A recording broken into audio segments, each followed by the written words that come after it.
What we really need to do is get the government out of education. And people think, oh, that's terrible because if it wasn't for the government providing education, nobody would be educated. That's not true. Notice how he's shifting the goalposts in a subtle way here. Nobody would claim that if government funding for education were canceled, that nobody would have access to education, that there wouldn't be any education at all, right? The question is, how do the poor have access to education? How do the poorest of the poor have access to education? How do you provide universal education? And when I say universal, I do not just mean that it is accessible to the rich and poor alike. I mean that it is the same for each and every one. That Muslims and Christians and Jews are all forced to learn the theory of evolution. Something they may not want to pay for if they're in a clientelistic relationship where they're paying for individual tutors the way people did in the Dark Ages. Not everyone wants to learn, algebra. There are a lot of things people are not going to pay to learn if the government's role in education becomes zero. They may not even learn to brush their teeth and wash their hands and use condoms, where babies come from, how AIDS is spread, what to do with an unwanted pregnancy. There's a whole lot of information that's going to disappear from education when you eliminate the universality of education. Universal education isn't just about providing education to the poor. It's about providing the same education to the rich and poor alike. It's about providing the same education to sophisticated, secular, urban people, and perhaps not so sophisticated, rural, deeply religious people. It's about providing the same education to immigrants who may have just arrived in your country from Saudi Arabia and Iran as people who've lived in your country for 400 years. The government did two things. They made a college degree very expensive, and then they made it practically worthless. Because before the government started subsidizing college, fewer people actually went, because only the people that could really benefit from the degree went. And so then if you had a college degree, it actually meant something in the marketplace. Now, since everybody goes to school, because it's, you get the money from the government, everybody's got a college degree, they mean nothing. Both on the left and on the right, we often have to deal with this pattern of people believing in an abstract principle and then being drawn in step by step to refuse to consider, to reject the evidence before them, the evidence of real experience in the real world, because they'd prefer to believe in the abstract principle. And this makes the political sphere, step by step, more and more like a religion. So to critique the left for just half a second before I critique the right wing on this particular issue, I've spoken to so many left-wingers who just wanted to assert to me the abstract principle that making heroin and cocaine completely legal and decriminalized would solve the drug addiction problem, and that this had already happened in Switzerland and Portugal. Switzerland and Portugal. I've had this conversation several times with left-wingers. Now, I don't respond by telling them that the abstract principle they believe in is wrong. Like, I don't respond by telling them Santa Claus ain't got no beard. I respond by trying to direct their attention to empirical reality, to real facts, to real history. I very often respond with questions like, okay, have you looked at what the drug laws in Switzerland actually are? Have you looked at what the laws and procedures in Portugal really are? And have you looked at the outcomes? Have you looked at the results? Like, there are two different types of misconceptions here. Like, one misconception would be that the situation with drug addiction in Portugal is really so much better than the situation in France. These are comparable countries. They're both in Western Europe. They both have a large-scale drug addiction problem, right? But then there's also the misconception, okay, what do you think actually happens when drug addicts are arrested and taken into court in Portugal? And of course, very often, they didn't even know that happened. They believed in a myth. They believed in not just a story, a made-up story that serves to vindicate this abstract principle. The same way religious people make up a story so they can believe in Jesus or Moses or any of the mythological heroes of Hinduism or Buddhism, right? The problem isn't with the detail of the story.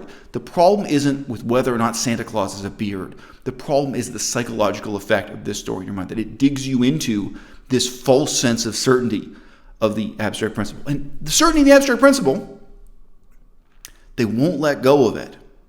So my experience is when talking to left-wingers about drug policy, they very quickly just become flustered and leave the room or start shouting at me or shutting down, no matter how helpful I am in just trying to say, okay, well, let's talk about what are the laws in Switzerland. Let's talk about that step. Let's actually discuss they cannot hear it.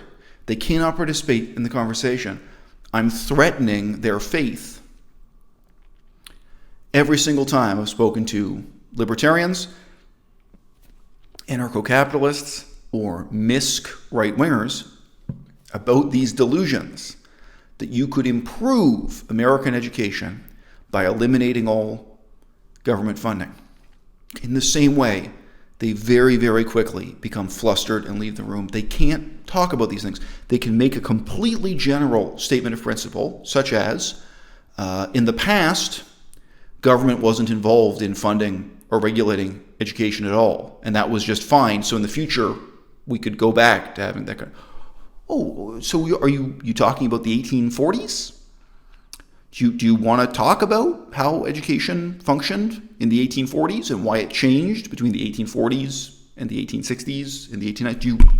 Can we actually talk about this? And the reply is no, no, no, no, no. As soon as you take a step into empirical reality, into real world details, they can't cope with it. They have to shut the conversation down. They have to run away. Because what they believe in, it's neither a solution for the problems of this world, nor is it even an analysis of the problems of this world. It's an abstract principle that's as far removed from the real world as the belief in God and hell and heaven. You know, if it's just like saying if you know the government needs to provide food. No, we get great food from the farmers. You know, what about our cell phones? Does the government make? No, it's the free market. Are you talking about getting government funding or government administration? No, I don't think the government should be involved in it. I think at all. No, I think. So what about poor people who don't have an internet connection or books? Poor people eat. Poor people have housing. Poor people have clothing. They get plenty of things from the free market. Whatever you value, the free market is going to provide it for you in a better quality at a lower cost. And if we got the government out of public education, people would pay to send their kids to school. But it wouldn't cost nearly as much, and taxes would be a lot lower because you wouldn't have to pay taxes to support the public schools. You can buy tuition at a private school. That would be a fraction of the cost. So he has revealed here the abstract principle that he believes in, and his belief is unshakable. It is not going to falter. It is not going to adapt. It is not going to change in response to empirically real evidence about how the real world works. And he didn't arrive at these conclusions through the comparative analysis of evidence that exists here in the real world, of which we have a whole lot if you're talking about the history of education, what education policies work and what don't. This abstract principle he believes in, that the free market will always deliver the service to you, the customer, at a lower price and a higher quality. What's cheaper? Sending a letter by U.S. Postal Service, by mail, or sending it by Federal Express, by UPS, by DHL, by private courier? You really can't think of a single example of a service that's provided by the government more cheaply and more efficiently than a private sector alternative. Really? Let's stay within the realm of education. You can't think of any example anywhere in the world where the government is providing high school education at a lower price than private schools, than private for-profit schools. Not schools run by a religious charity at a loss. That exists. That can be cheaper than the government. When the Catholics go to Cambodia and provide free education to Cambodian orphans if only they'll convert to Catholicism. When the Muslims want to convert people to Islam, they run education on a religious, non-profit basis. That's another story. That wasn't the comparison you were making. You weren't making a comparison to charity. You were making a comparison between government-provided services and the free market. And you know, it seems to me, even if we just limited ourselves to the history of the last 100 years, if we didn't go back any further, it seems to me there were a whole lot of countries where just due to war, poverty, chaos, the collapse of government from one period to the next, there have been periods of time where there was no positive role for government in education. Cambodia, for example, far off. Do we look back on that period when there was really no government involvement in education in Cambodia as a golden age for education? No. Any government anywhere in the world, Asia, Europe, Africa, just within the last 100 years, not even going back to the way education was transformed between the 1840s, 1860s, 1890s. No. This line of reasoning he's engaged in, all right, it is just as pious as the most pious Christian. It's telling you to close your eyes against the things of this world, because what he believes in are not things that can be seen, but things that remain unseen. They are magical axioms, always just outside your field of vision. If only you'd close your eyes and believe, you can disregard the mountains of evidence that what he's saying is just plain wrong. Because now you would have college, schools competing against each other, who can provide the best education at the lowest possible cost. Okay, but what do you do about a homeless family, a kid whose parents or mom is homeless or something like that? There are examples where there would be innocent children, right, 6 years old, ready to go to kindergarten, who has no money for education. There's always going to be schools will give out scholarships. I mean, there's private charities. I mean, it's not that the government has a monopoly on charity. So again, he's shifting the goalposts here, right? Oh, well, who's going to provide education to the poor? Charity. Charity is not the free market. You are making an argument on behalf of the free market against government intervention. This would be just as ridiculous as saying, what do you mean? In Cambodia, they had great education provided to them in refugee camps by the United Nations. Yeah, the United Nations isn't government. It's an international coalition of governments. What do you want? This is a non-argument. This is a self-defeating argument. But let's just think through a few further steps here. You say charity. What is that going to be? A charity of secular intellectuals? What if it's a Muslim charity? What if it's a charity from Iran? What if it's a charity from Saudi Arabia? What if it's a charity coming into the ghettos of the United States of America or into small towns to reach out to the poor and hopeless there and saying, hey, you want a chance to become a dentist or a doctor or a nurse? You have to convert to our faith and come to our school, learn by our textbooks and play by our rules. What then? The question isn't just who provides education, who provides universal education. It's a tremendous struggle to allow the charity section to participate in providing education at all, because the government has to intervene constantly to force the Catholic schools and the Mormon schools and the Jewish Orthodox schools to all play by the same rules, to all teach the same curriculum, to teach things like how to use a condom and the theory of evolution and the geological history that the world wasn't created in 7 days, all kinds of things that they don't want to teach and that also the students may not want to learn. All right? One of the most fundamental delusions about free market mechanisms is that they can still work when you're talking about a product that nobody wants to buy. Right? A large part of education is authoritarian, is coercive, is forcing people to learn things that they don't perceive it as being in their best interest to learn. That's why free market mechanisms can never be the solution to this riddle. The same way people don't want to pay a whole lot of money out of their own pocket just to handle, say, sewage treatment.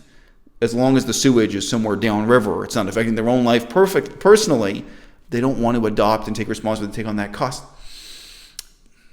Even that, though, it's really not quite the same thing as asking, say, the Nazis in Germany right after World War II to teach their own children about the terrible atrocities they themselves committed. What do you think would have happened when the rubble was still on the ground after World War II if you allowed the next generation of Germans to just be educated by the free market? If you just allowed parents to employ whatever tutors they wanted to, if you allowed people to just pay for whatever lesson they wanted, do you think a whole bunch of recently returned war criminals would have paid to establish the universal system of education that has basically created German democracy as we now know it in the 21st century, that they would have paid for their children to receive morality lectures about what terrible people their own parents and grandparents are?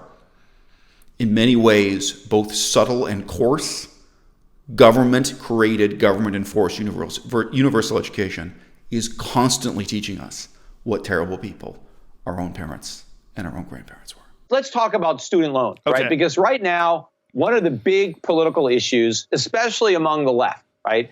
They want to forgive the student loans and they want to make college free, right? That's Right. like a big thing. Like we have Right. all these students with all this debt and it's bad, which I agree. It's a terrible situation. But what the left doesn't want to accept is responsibility for creating the situation in the first place. It is government's fault that all these student loans exist. Without government, there would be no student loans. You know, once upon a time, people didn't borrow money to go to college. Nobody borrowed money to go to college. You know, around the 1960s, once the 18-year-olds could vote, here's what the politicians said to all the 18-year-olds, the Democratic politicians. They said, you know, you shouldn't have to work your summers. You shouldn't have to have jobs while you're in school. You should just be able to go to school and enjoy yourself. And we're going to make it possible for you to borrow money to go to school by guaranteeing the loans. Because normally the bank wouldn't lend you any money because you have no credit history, you have no assets, so you're not going to be able to get a loan. Once the colleges saw that all these kids can borrow money to go to college, well, they were like, this is great. I'm just going to raise prices. So all of a sudden, tuition started to go up. I mean, for a long time, you can look back in the future in history. College tuition used to be pretty stable. It didn't go up very much until the 60s, until the government really got involved. And so as soon as these colleges saw that the kids had access to all this money, they started jacking up prices. I mean, any business that could charge whatever the hell they wanted because the government could borrow the money, right? If you had a restaurant where the government was going to guarantee to pay the bill of everybody who dined there, I mean, shit, the restaurant could charge whatever it wanted. Oh, a hamburger is $1,000. Oh, the government's going to pay? Yeah, what do you care? You know, it's because people are paying with their own money that they got to keep the cost down. So if this theory were true, it would be equally true in the United States of America and Japan.